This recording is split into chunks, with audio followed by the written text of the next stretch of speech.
All right, starting with our second half, our next storyteller also has been on the Beyond Borders stage in the past. A woman travels to Zimbabwe only to encounter creamy white buttocks, the devil's toilet bowl, and the gnashing jaws of death. Please welcome Tara Yudenfreund with Oblivion.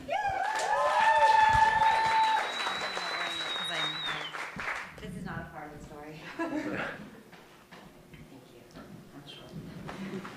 Good evening. I'm at rapid number 5, and I'm dying to get off. Nobody on a raft has died. The raft hasn't flipped. Rapid number 5 is called Stairway to Heaven, and it straddles a grade of somewhere between Class 4 and Class 5 rapid. And it's only later I come to find out that Class 4 means advanced, 5 means expert, and Stairway to Heaven is often nicknamed Highway to Hell. And everybody on my boat is pumped, and I am petrified. And that's when Seasway announces that there's actually a spot up ahead where anyone who's changed their mind about the trip and wants to get off can. And I'm so relieved because I know that I can't do this, and I'm carrying all the fear of my childhood with me. So for context, I'll give you a little backstory. When I was a kid, around 6 or 7 years old, my friends and I were put in different swim groups that were named after fish in a not-so-coded way. So shark was the highest, then it was dolphin. I was a minnow. And at the end of the summer, I got this certificate congratulating me on completing this non-certification swim level where I mastered such skills as blowing bubbles in the water. And as I aged, my athleticism continued to stall out. And so the waves that I experienced either at the Jersey Shore or at the water park just pummeled me, and I was scared off of them and stayed away. So fast forward to me at 23 years old, traveling with my friend Alex from Malawi to Zimbabwe. And Alex is everything I want to be. She's athletic, she's outdoorsy, she's good with the fold-out maps, because this is like pre-Waze and pre-Google.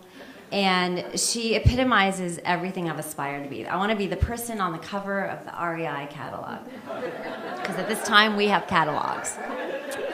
And I think you know who I'm talking about. I want to be on the hood of the Subaru with my dog in tow, clutching my camping mug, watching the sunset, with a carabiner dangling off my pants to imply that I rock climb. And the plan is when we get to Zimbabwe that Alex is going to go whitewater rafting on the Zambezi River. And I'm opting out because I'm traumatized by the waves of my youth.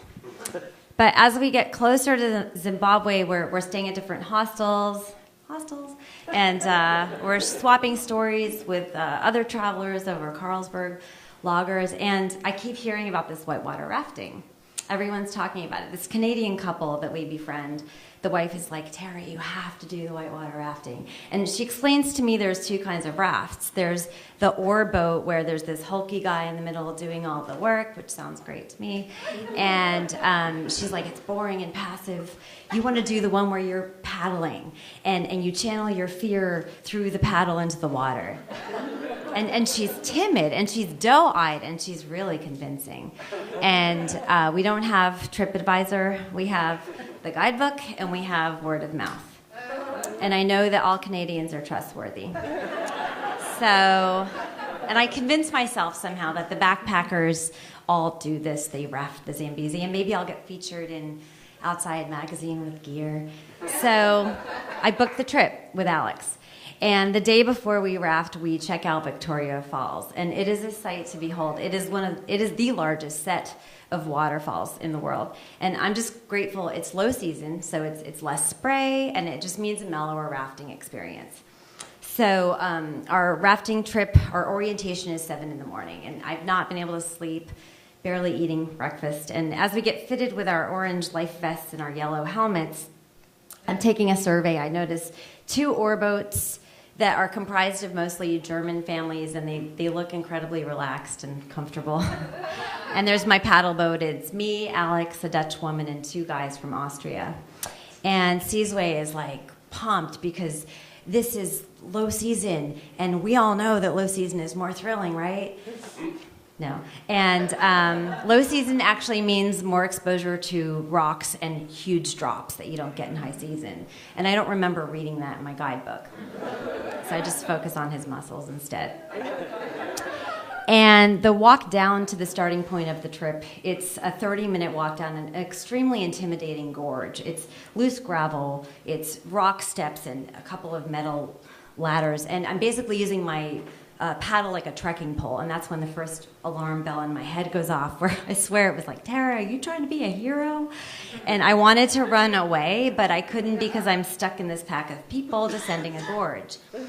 And we get down to the bottom, and it's called the Boiling Pot. And it's actually nice. It's like calm and inviting, and my confidence starts to grow a little bit until Sizwe mentions that we don't want to veer from the group because off to the left are where the crocodiles are. And that's when the Austrian boys start swapping stories about crocodiles eating people until it's time for us to start. So we get in the boat to learn our directions, and we learn about paddle forward and paddle backward and front back and left back and lean in. And then like the get down kind of unglues me a little bit. And then they're off. The Germans sail into the sunshine with their beefy guide. And we, for safety, we have 3 guides on our raft. And we also have kayakers around us. And these guys are muscular, and they're sleek, and they show off. They like to show off, and they flip like seals in the water. And I'm like, I want to marry the one on the right. And the rapids, they're numbered from 1 to 18 in succession, and they're named things like the Terminator and commercial suicide.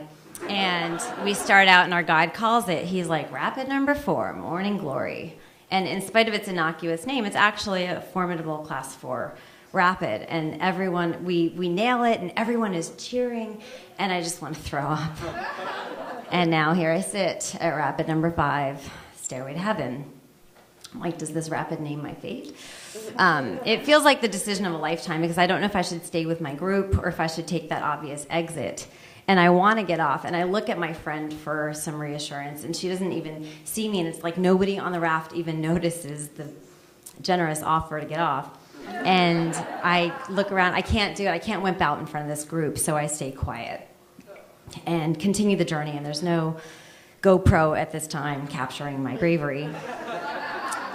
So now we're at rapid number 6, Devil's Toilet Bowl, and the first German boat nails it. The second one flips, and I start to panic, and Sizwe is barking directions at us. He's like, paddle forward, get down, and hold on, and I do.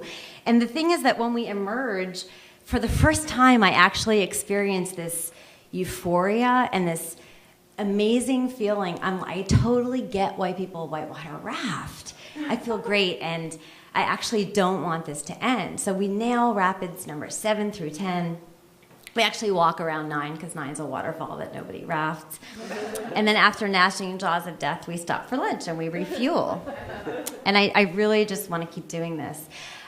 We are continuing the trip and nailing such rapids like the Mother and creamy white buttocks.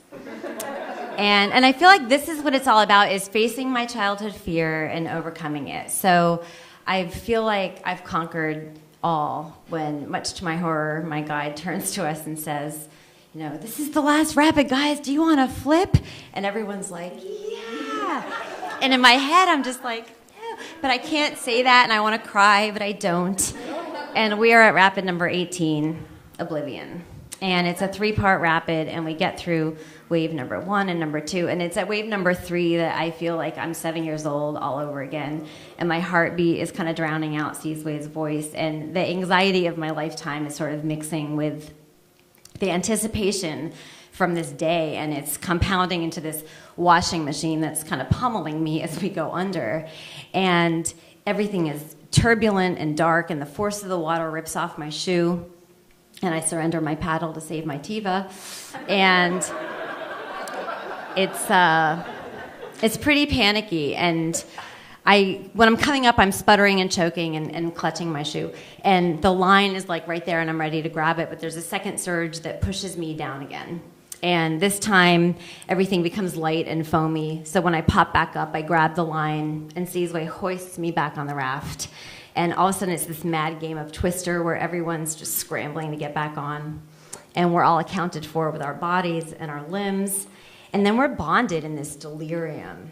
And Sizwe becomes my hero because he procures my paddle. It's the golden rule of rafting is never give up your paddle, but I had to save my shoe. And that night, that adrenaline, I mean, it stays with you, and it's addictive. And that night in my journal, I contemplate, because I don't have a Facebook community yet, what it might mean to be Sizwe's girlfriend and live this life of whitewater rafting on repeat. I don't want it to end. I will say that I've only been rafting twice since then, and both times seemed pretty mild and boring in comparison. I tell Jeff he didn't miss anything on the Rio Picori. It wasn't exciting. I guess if I were 23 today, I know that I would Google all the horror stories, and I would learn about what Class 5 means and what low season means, and then armed with too much information, I would overthink it, and I wouldn't go. And I acknowledge that I'll never grace the cover of an REI mailer. And we do still have mailers. But I appreciate that my self-inflicted peer pressure to whitewater raft the Zambezi at least afforded me the opportunity to have a cameo without a hashtag. Thank you.